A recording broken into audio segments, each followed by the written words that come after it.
Kenyan President Uhuru Kenyatta told a media briefing that 14 people were killed and more than 700 evacuated from the Dusit D2 complex during a 20-hour siege. For more on the story, we are joined from Nairobi by SABC East Africa correspondent Sarah Kimani. Good evening, Sarah. The siege is said to be over and we've been told that the 4 men responsible have been killed.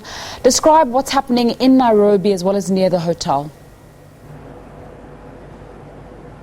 Well, outside the 14 Riverside Drive, what is happening now is that police are still coming out. We can still see rescue operators who are working there coming out, removing their tools from the scene of the attack. But inside, earlier, we could hear what we were told were controlled explosions as police continued with mop-up operations. Now, President Kenyatta says all the terrorists, all the assailants were killed in that attack. And he also says that 14 people, among them 11 Kenyans, were killed in the attack. He says that all those who lost their lives in the attack were innocent people who did not deserve to die in what he says was a cowardly, heinous attack carried out by terrorists.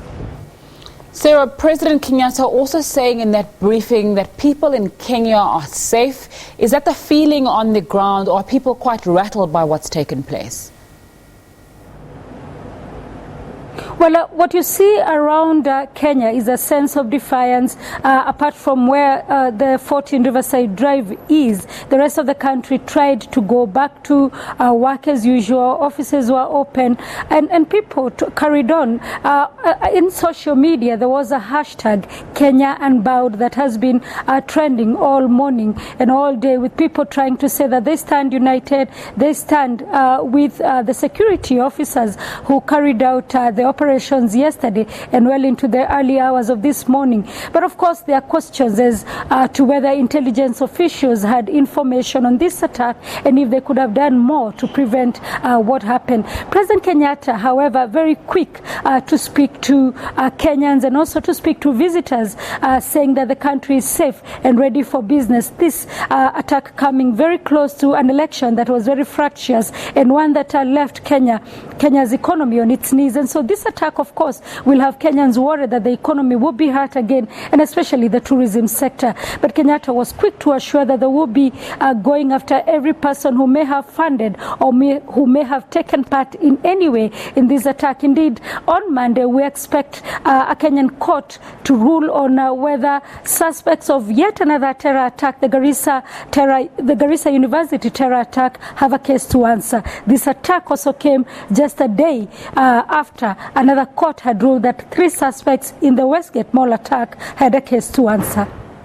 Sarah, you spoke about the defiance of Kenyans on social media, saying they're not going to cower in the face of an attack like this. How much trust is there in what President Kenyatta has said today, especially when it comes to the fact that there may have been intelligence and there may have been more that could have been done to prevent or keep people safe after this attack took place?